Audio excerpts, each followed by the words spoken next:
बिस्मिल्लाहिर्रहमानिर्रहीम। अस्सलामुअलैकुम। मुल्क के तमाम बैंक हफ्ता 8 मई को खुले रहेंगे। स्टेट बैंक ने कहा है कि मुल्क भर में 8 मई को तमाम बैंक अपने मुकर्रर वक़्त तक खुले रहेंगे। स्टेट बैंक की जानिब से जारी एलामिये में के मुताबिक तमाम बैंक और मालियाती अदारे 8 मई तक खुले रहेंगे और 8 मई तक पूरे टाइम तक खुले रहेंगे। दूसरी जानब स्टेट बैंक ने भी ईद उल फितर के मौके पर 10 से 15 मई तक बंद रहेगा। वाज़ेह रहे कि मुल्क में कोरोना की तीसरी लहर के पेश नज़र NCOC के सिफारिशात की रोशनी में 10 से 15 मई तक ईद उल फितर की तातीलात का ऐलान किया गया है।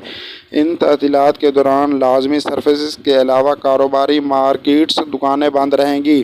ग्रोसरी, मेडिकल स्टोर, हस्पताल, vaccination centre, bakers, petrol pumps खुले रहेंगे। चांद रात को मेहंदी के बाज़ार, ज्वेलरी, कपड़ों के स्टॉल बंद रहेंगे।